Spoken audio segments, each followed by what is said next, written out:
We want to bring you back to the tragic news that we're following this morning of the helicopter crash that killed 9 people, including NBA star Kobe Bryant and his 13-year-old daughter. Fans around the world are mourning the 5-time NBA champion. Some created a memorial to the NBA great near the Staples Center in Los Angeles.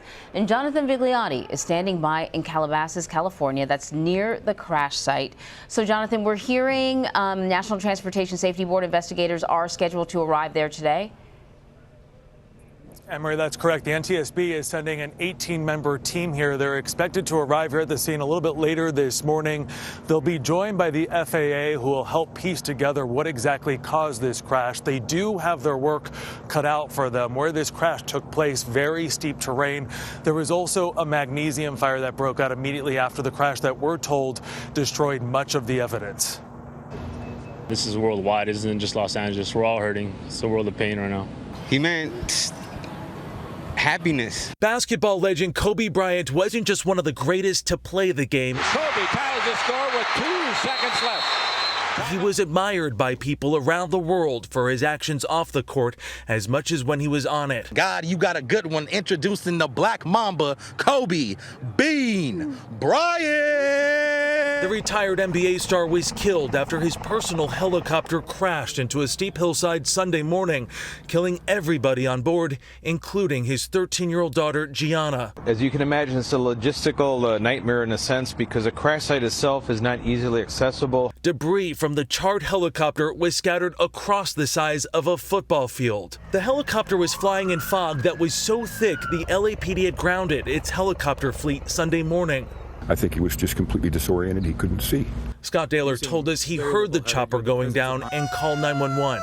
It just slowly moved over here, turned on a track right towards that building, and the impact, I counted maybe 20-25 seconds from the time it was vertical above me, and then I heard the impact about 25 seconds later. Bryant, his daughter, and 7 other people were on their way to his Mamba Cup tournament, a boys and girls youth basketball league Bryant founded after he retired. Bryant was to coach his daughter Gianna's team. Among the victims identified on the helicopter, Orange Coast College baseball coach John Altobelli, his wife Carrie, and daughter Alyssa, Sarah Chester and her daughter Peyton, who was a teammate of Gianna Bryant's, and the pilot Ara Zobayan, along with the girls' assistant coach Christina Mauser. The retired Lakers shooting guard often called his daughter Gianna Mambacita after his own court nickname, Black Mamba. Get fired up about it. We're going to have a good time. And like her father, she inherited his love of basketball and hoped to one day play in the WNBA. I'm still in shock, and I still can't believe that this is real.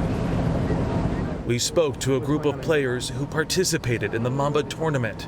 They meant a lot. Just 2 people I wanted to look up to. Oh, man, that is sad. Jonathan, do we know what fans are doing around the world to honor Kobe Bryant? Yeah, Anne-Marie, as you can imagine, around the world, people have gathered to collectively mourn, most notably yesterday at the Staples Center, both outside and inside where the Grammys were hosted, known as the house that Kobe Bryant built after 20 years with the Lakers there. Here at the scene when we arrived yesterday, hundreds of fans had gathered here to mourn. I spoke with one of them who said when we lose a hero, we gain a sense of our own mortality. A lot of people describing it as surreal, as people even now still coming out here and still outside the Staples Center continuing to mourn. So right before your story, you mentioned, I think it was a magnesium fire that may have destroyed a lot of the evidence. This is going to be a pretty challenging investigation. As I understand it, the terrain is pretty difficult as well. What are investigators going to be looking for? What are some of the challenges they're facing? Yeah, there are a lot of challenges. That steep terrain has certainly made it difficult for first responders and now investigators to get to the scene.